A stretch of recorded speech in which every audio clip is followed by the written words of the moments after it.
Hello, friends, and welcome to a very special edition of Your Daily Detroit, coming to you from beautiful Mackinac Island and the Mackinac Policy Conference. Well, it's not really started off in full. We're recording a little bit before things, but of course, we've got interesting things to talk about.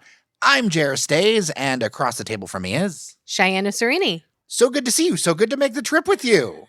This is like the best thing, to be able to enjoy this trip and cover this stuff. And we have our litany of inside jokes at this time, because this is not our first rodeo to the Mackinac Policy Conference, just so listeners know. No, we have been coming to the Mackinac Policy Conference for, I can't even remember how many years. As long as the podcast has been around, and a bit before that. Let's talk about what you're going to get today. First, we're going to talk a little bit about the conference, a lot about a new pizza joint that claims Detroit-style pizza. We went and tested it.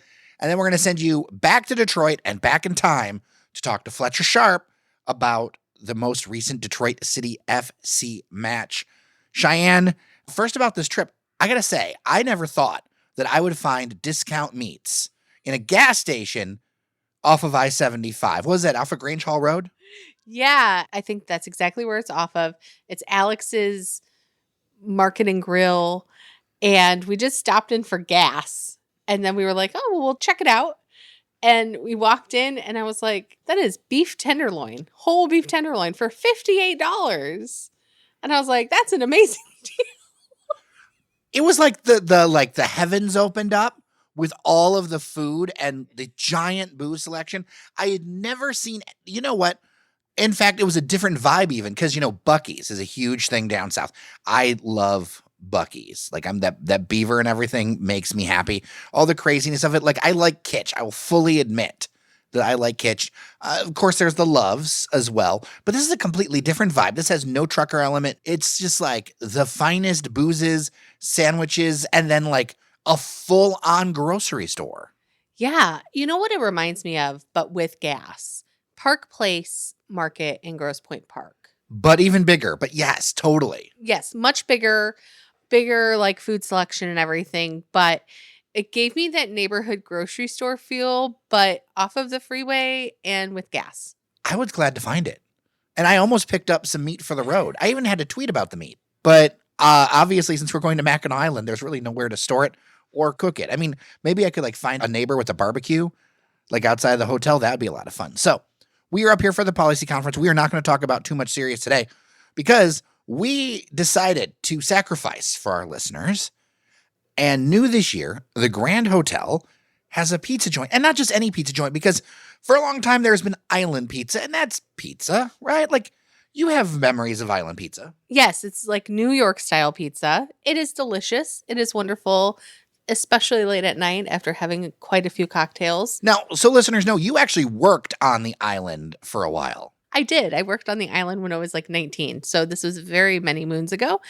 And I believe Island Pizza was there when I worked here. So it's a long mainstay place on the island.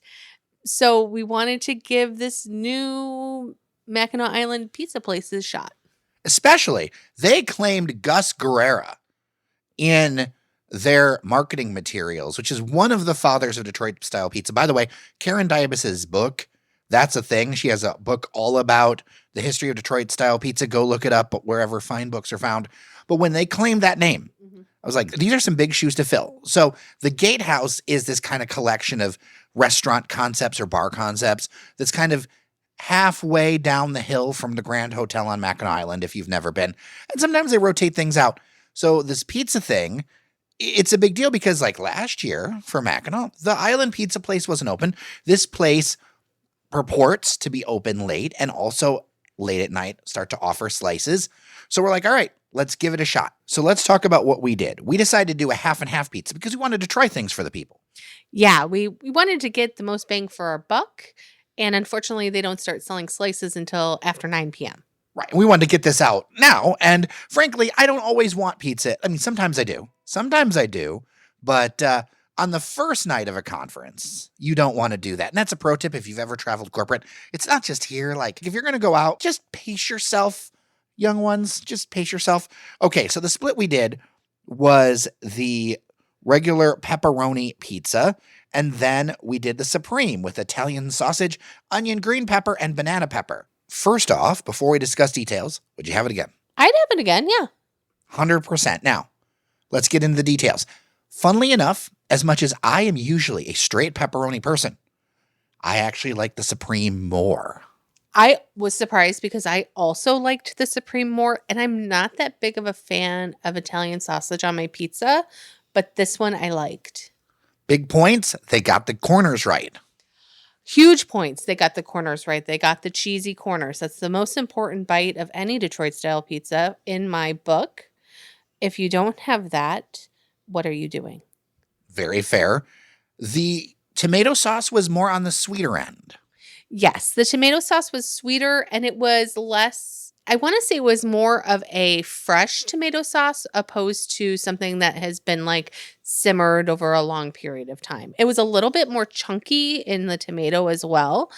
I liked it, but also it was a little bit different than you would find downstate. The oregano was present, and you were mentioning about downstate, a little bit thinner, kind of reminded me of my Detroit-style experiences in New York City. Yes, it was not as billowy.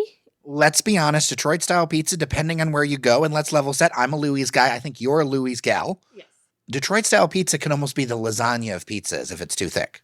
It can. And I will be the first to admit I am not always the biggest fan of Buddies because I feel like their crust is too billowy and too doughy. So those could be fighting words for some people. Absolutely. Those are fighting words, and I will be happy to fight with you in the comments. Well, too, Louis has kind of got a family connection for us, so that's part of it too. Decor, on board. I think they did a really nice job with it. I was surprised. I actually liked kind of the retro turtle that reminded me of kind of the 1950s vibe. The smiling happy turtle there. I think they executed the space well. I'm actually going to be putting up an Instagram reel, TikTok, Twitter, all the things of a little video of a little tour after I post this podcast. But decor, I would say A+. Yeah, I thought they did a really cute job on the decor. I feel like anything that the Grand Hotel kind of has their hand in is very stylized, and this is what it was. Modern things that the Grand Hotel has their hand on, right? Let's set a rule here. Okay, you've got me there. One of the cute touches that I thought was they have like pizza peels, but they put cushions on it and they're hanging as like the back on the banquettes. And I thought that was a really cute, kitschy touch. Listen, I just had to say that about the Grand because I remember I came up here with a significant other and yeah, there was a dollhouse with dolls staring at me in a suite. And that's only something you're going to find in 1880s throwback.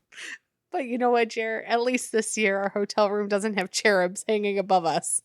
Oh, yeah, that's right. That other place had that. Yeah. So Mackinac Island is an interesting mix of like kind of rehab, like Mission Point just got rehab, yeah.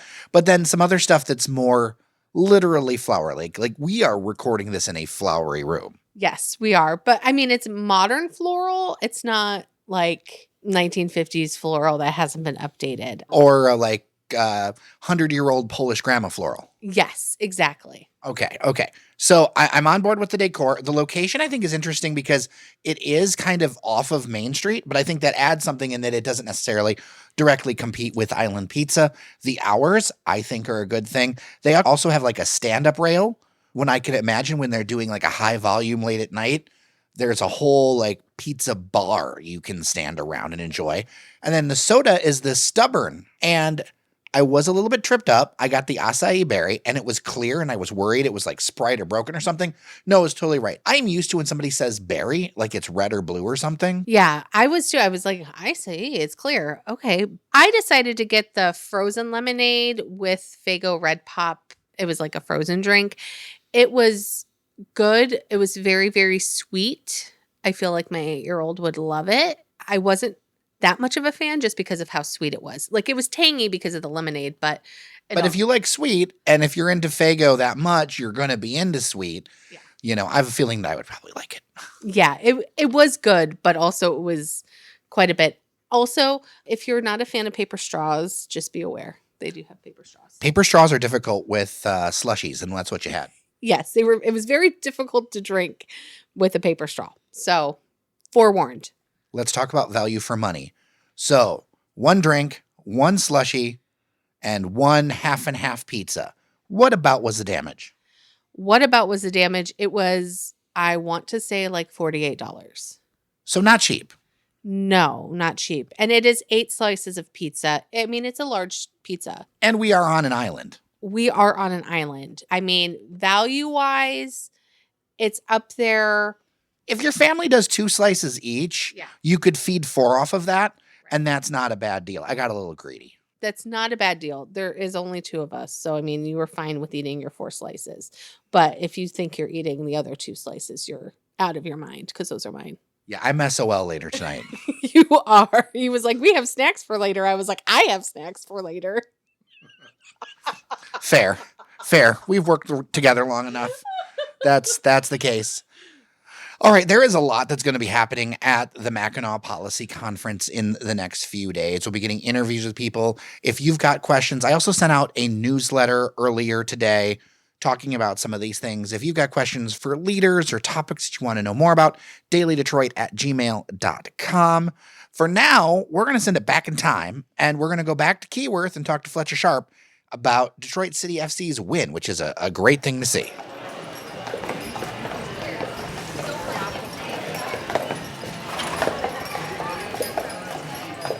Fletcher Sharpe, good to see you at Keyworth. Likewise, thanks for having me again. Oh, of course. What a match. It has been a lot of fun to watch. A lot more offensive production. Even though there was only 1 goal, it could have been 4, and it's just a different offense. What's going on, man? I mean, it's still 1-0, still 2-1, still et cetera, but it seems like they're getting more pressure in their shots. They're actually converting their shots, whereas before they were kind of wasting all of them. Still, conversion rate is not as high as you'd like it to be.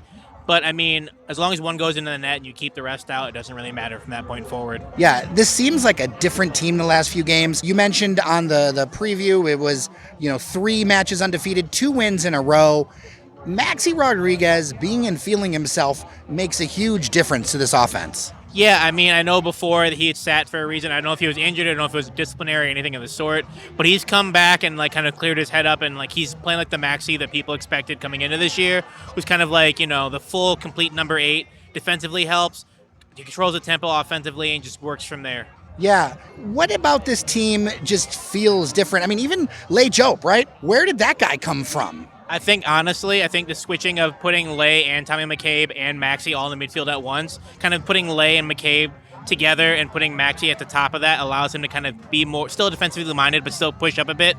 It's kind of like I mentioned on the show before, the Detroit Pistons 2004, the Pitbulls, Lindsey Hunter and Mike James. It lets Lay and McCabe just go get the ball and bring it back and lets Maxi more focus offensively instead of having to focus on the full part of it, which he can do, but it takes away from him actually dictating the pressure going forward. This Birmingham Legion team, I don't know what it is, but Detroit City seems to have its number. You tweeted some stat out that just kind of blew my mind. Yeah, they're 22, 6, and 17. 22 wins, 17 losses, 6 ties the past 2 years from beginning to now. But they're 0-0 and 3 against Detroit. And I don't understand why. They have Enzo Martinez, who's perennially one of the best midfielders in the league. They have Juan Aguadelo, who is a former MLS and United States national team player. A lot of really quality players who go out there and put in regular 7s and 8s in the game score. But against Detroit, they all look pedestrian every single time. And I know it's scheming-wise. I still don't understand why that's the case. But, they go against Detroit. Enzo Martinez looks like any other Uruguayan guy you might just meet. Who out there surprised you today? Honestly, Maxi. The goal he scored was a really great goal. It was an improbable goal. But the fact that he kept with it and was able to get an outside foot shot off in the box, into the net. Other than that, the rest of the team just played really well. Reese Williams worked hard in the wings. Skage was good up top. Ben Morris applied some pressure. Still has yet to find a shot to go really truly go in the net. But he had some chances, just got deflected. So the fact they're all working hard is a really good sight to see going into next week.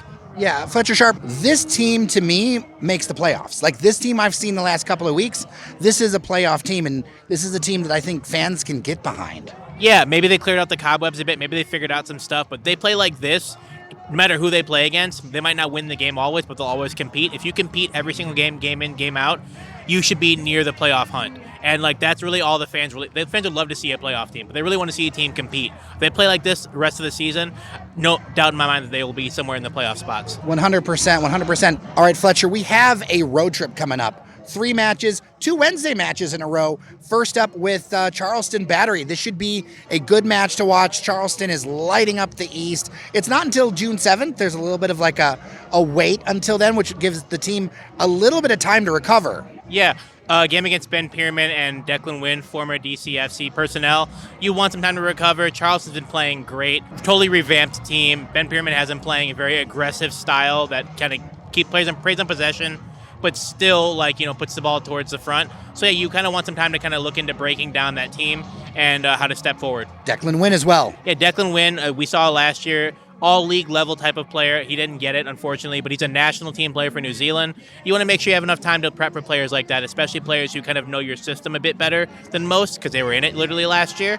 But yeah, I mean, I think it's a game that they can compete in and play well. I don't know about a victory, but I think they can go down there and at least get a draw. A draw would be great. We're looking at them, then Hartford, which is kind of our basement buddies right now. They're a team I think we can beat. I watched Sacramento disassemble them the other night. And then Orange County, which, again, is another team I think we should beat. Yeah, Hartford, I saw they got a bunch of players, including Antoine Hopino, and was like, I still don't see them being well. Orange County, I don't really understand. They have one of the best scorers in the league at Milan Ilovsky, but they just can't produce anything else. But I still worry about them because he, again, scored 25 goals last year. Potent guy.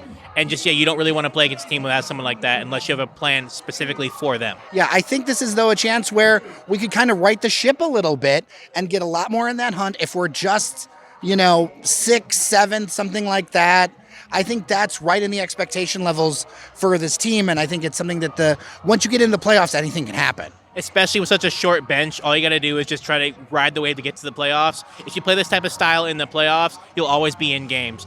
The teams just scored 4, 5, 6 goals a game typically struggle in the playoffs because games slow down, get a bit junkier, and get more physical. If you're doing the physicalness the entire season, you should be ready to go. Couple of player things, speaking of the shorter bench. 1, we saw Dominic Gasso get some minutes, and 2, Cy Goddard was in street clothes. Yeah, I'm not sure what's up with Cy. It looks like potentially an injury. Lay Jope came off for Dom Gasso to come on, so unless Lay Jope just felt like giving up some time for Dom, someone to take notice of. So again, them playing on the 7th is probably great for him to recover. 100%. So are you feeling better about the club now? Yeah, I mean, the thing that I always complained about earlier, from my perspective, was it didn't look like they were competing. Like, they were out there playing, but didn't look like they were, totally boot to strap, ready to go in there and work. Some players were, some players weren't. And now it looks like the issues they were having, they're clearing some of those up. They still have a few, finishing issues, maybe some defensive things are leaving there on the floor.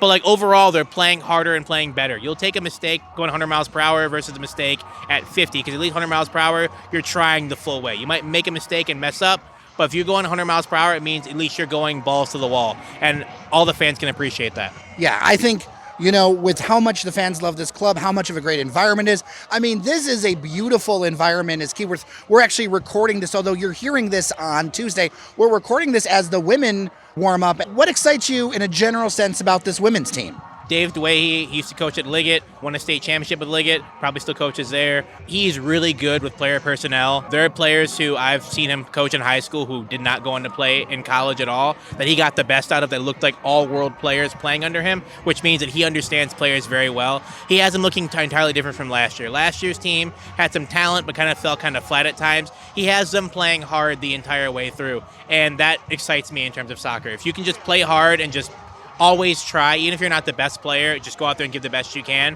You'll always get my support watching. So to see him have players playing like that now, even if they were stars last year, maybe playing a different role this year, I really appreciate that. All right, Fletcher Sharpe, so good to see you, and we will catch up soon at the next home match, and of course on the show next week, right? Definitely, for sure. I'm always down for some free soccer, but yeah, I'm looking forward to be back on the show again. Absolutely. Saint FDW on Twitter.